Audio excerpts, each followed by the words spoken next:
Hello, and welcome back to the best of Rslash. Today we're taking a look at Rslash Let's Not Meet, where OP finds an abandoned and haunted church in the middle of the woods. Upon closer inspection, finds people inside. This next story has been posted by Bip Pip. Some backstory. My parents split when I was 14. It wasn't a good breakup when my dad was an abusive drug addict, so when my mom left him, she was in a really bad place. Her and my older sister, my sister was in her 20s and in full-blown part mode, kept taking her to local bars since my mom was depressed. This led my mom to becoming an alcoholic since my sister was well on her way to becoming one too. During one of these nights, she met a guy. I didn't know much about him. Just that they met him and my brother was at a bar and now she was dating him. It went pretty fast and my sister would flirt with the brother to get free food and drinks from him. Around this time, I was about 15 and this dude just seemed off. He was probably early 40s or so and he was always going to my mom's dates with his brother. He just kind of hung around a lot. One day, my sister decided she wanted sushi and called the brother up to take us because she knew he would pay. I didn't want to go, but we didn't have food in the house and I was hungry. We didn't have a sushi place in our town, so we had to drive to the city, which was about 30 minutes away. The entire ride, I just had this warning feeling in my stomach that kept telling me to get out the car, that this was a bad idea. I was a giant ball of anxiety the whole 30 minutes. My sister sat in the front seat completely oblivious to what was happening. Meanwhile, I kept catching him staring at me in the rearview mirror.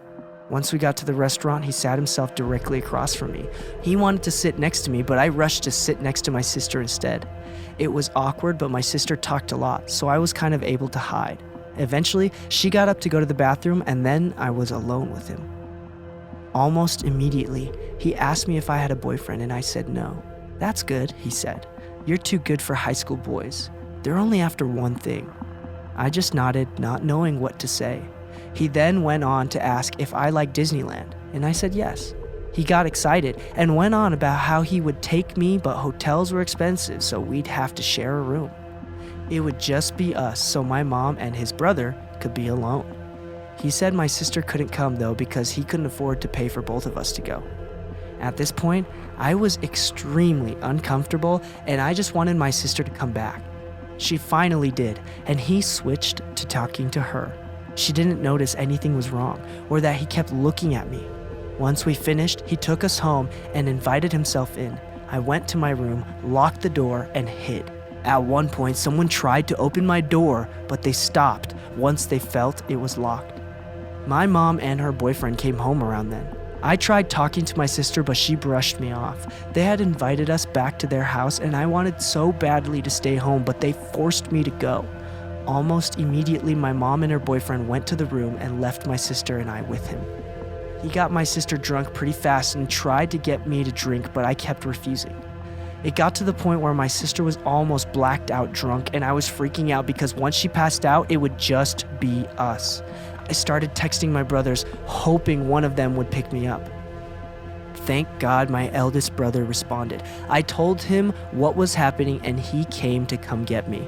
He showed up and told the guy that it was late and I had school, so he was taking me home. He tried to protest, but my brother was very firm about it. He loaded my sister in the car, texted my mom he was taking us home, and then we left. My brother didn't live with us since he was about 30 at the time and had his own family, so he didn't know what was going on. I told him the full story and he got real quiet, and then waited till my mom got home. He told her off, shamed her for putting me in the situation, and told her that if he continued, he would move me into his house. My mom broke down then and told him she wanted to break up with her boyfriend because of his brother. I found out when I was older that he would sneak by the door to listen to them when they had sex. I think more happened, but my mom never talked about it more than that. She broke up with him, got a good job, and sobered up with the help of my brother. It took my sister a lot longer, but she eventually got her life together. So the creepy brother of my mom's ex-boyfriend, let's not meet again. I grew up in Ohio in the 70s. And me and my childhood friend Joe were outside all the time we could manage it. Joe lived on a farm that bordered a pretty big forest, and my parents would drop me off in the morning, and we'd stay in the woods all weekend. We'd only come out for school. We loved pretending we were frontiersmen. We'd build shelters, traps, practice making fire with sticks, the whole 9 yards. When we got to be in high school, we got this notion to pull a Stand By Me. This was based on the movie of the same name that had just come out. The idea was that we'd walk the railroad tracks out on the country, but instead of looking for dead bodies, we'd find cool bridges to fish from and camp a little ways off the tracks. Of course, we knew this was dangerous and we'd likely be trespassing, but we were kids. We had a lot of fun. We did find beautiful rivers. We discovered bridges no one went to. We fished. We hid from trains. At night, we camped in the woods just near the tracks and made small hidden fires. Nothing bad ever happened. It was idyllic. In fact, it was so much fun, we did it multiple times. Never had a problem. After high school, me and Joe went on our ways. We both left home, but always stayed in touch and always tried to coordinate visits so we'd see each other occasionally. Well, one summer in the mid-90s, it worked out that we were both in town for about a week. We'd do stuff with family in the day, and at night we'd either catch drinks at a bar or sit outside Joe's house around a fire and talk about the old days. One night, me and Joe got to talking about our Stand By Me trips. Well, nostalgia and beer are a hell of a mix. Soon we decided to take a day, walk the rails, camp one night, and walk home. The day came. We started out early morning. We had my wife drop us off in our old spot where we used to start, right outside our hometown. She thought this was absolutely crazy and made sure to mention it. When she pulled away, Joe suggested that instead of walking the usual route, we'd take the opposite direction, just to be adventurous. We knew the land well. We had a map, so I gave a "what the hell," and off we set. The day went fine. It was fun and a little sad, but in a good way.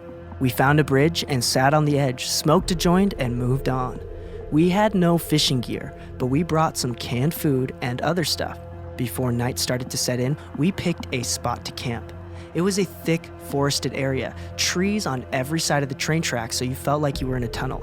We had brought small hammocks to sleep on, but before we set them up, we decided to do a little scouting of the perimeter. Now this is what we used to do in the old days as well. We'd walk the area around a little bit to make sure some dude's house wasn't just over a hill, and we were actually camping in their yard. We walked maybe 100 feet or so into the woods and up a small incline. We figured if we didn't see anything from the top of the short hill, we'd be fine. But when we got to the top, we saw an old building down at the bottom, about 100 yards into the woods. It was barely visible. We pondered over what to do. We both assumed it was a sugar shack or something because there didn't appear to be any clear road to it. From where we were, there didn't look to be anyone in it either. All was quiet, no movement could be seen, no lights. We decided to walk a little closer just to make sure. We came down the hill very slowly, and as we neared the building, we saw it wasn't a sugar shack at all. It was an old church. It looked like it had been abandoned for years. It was a squat, sagging building whose wooden planks were almost black from years of moss and rot. A cross still stood on top of the place and also weathered black. None of the windows had glass and there were no doors, just open doorways. We got close, enough to see inside, and there were rows of pews and a built-up section in front for a preacher to stand. We didn't go all the way in. We didn't want to. Beyond all that, there was no sign of anyone else. No footprints, no paths, no roads. It was just an abandoned church. We left immediately and went back up the hill to our spot where we had picked to camp. Having a hill between us and the church made us feel better, but we still were a little uneasy. We chalked it up to the natural creepiness seeing a church in the middle of the woods would be illicit. Besides, at this point, it was dusk and we just decided to rig up our hammocks and go to sleep and move on at early morning. Night set in, and as we lay in our hammocks and shot the shit, we began to hear something in the direction of the church. Our conversation about it went a little like this. "Do you hear that? What the f*** is that?" "It sounds like people singing." And it did sound just like singing. We both slid right out of our hammocks and hunkered down, straining to hear more.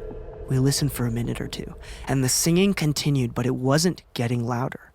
Finally, we decided to creep back up the hill and see if we could spy where the sound was coming from. We could still move very quietly in the woods from the old days. It was second nature to us. The moon was barely out, but it provided enough light so you wouldn't walk right into a tree. But it was very near pitch black. We didn't use flashlights as we crept slowly up the hill, and we didn't talk. When we got to the top, we saw light in the distance. It was coming from the church, and the singing was coming from inside. Joe and I put our heads close together and had a hushed conversation that boiled down to, "Can you believe this shit?" The light looked to be candlelight from the way it flickered, and though we tried, we couldn't make out what was being sung. It sounded like a church. It was coming from the church, and the singing was coming from inside. Joe and I put our heads close together and had a hushed conversation that boiled down to, "Can you believe this shit?" The light looked to be candlelight from the way it flickered, and though we tried, we couldn't make out what was being sung. It sounded like church music, but in another language. We sat and watched for a while, trying to see who was in there, but only saw occasional shadows. We had no intention of getting closer either. We had about a football field's length between us, and we aimed to keep it that way. The singing continued for a bit, and then it stopped. After that, a booming male voice began to chant. I was already freaked out, but this voice suddenly scared the shit out of me. It sounded like some Old Testament preacher you see in the movies, but again, it was like he was speaking in a different language because we couldn't understand a single word. Eventually, it got to where the single male voice would say something and then a bunch of voices would answer in song. This lasted for a while, and then they all broke into this long, sustained wail that just kept getting louder. It got so loud and so disturbing that I covered my ears. Then it stopped. At this point, I was just getting ready to say, "Let's get the f*** out of here," when Joe put a hand on my shoulder and hissed, "They're coming out!" We were far enough away that we couldn't make them out really well, but what we could see was a line of figures walk out the open doorway, all holding hands in single file. We could see some of them had flashlights. They began to sing again, and the light from the flashlights began to move towards us and the hill. We booked it back down to our campsite, grabbed our shit, and ran to the tracks. Once there, we ran down the tracks in the direction we had come from. After a few minutes, we stopped and looked back. We saw lights coming down the hill. They were moving erratically, like whoever was holding them was shaking them. We continued to run in spurts and walk as fast as we could. We eventually stopped seeing the lights and came to a road. By our map, we knew a small town was about 15 minutes down it, and we walked there, got to a 24-hour gas station, and called my wife to get us. My wife and other friends all just thought it was kids messing around, but I heard those voices and they sure as hell didn't sound like kids to me. Not sure who those people were, but it definitely was the creepiest thing that happened to me in the woods. Damn. You've been listening to the best of Rslash. We've been experimenting, putting up different types of subreddits, so if you like this and want to hear more, please leave a thumbs up. Also, please consider subscribing because we release content every single day, 7 days a week on both YouTube and podcast.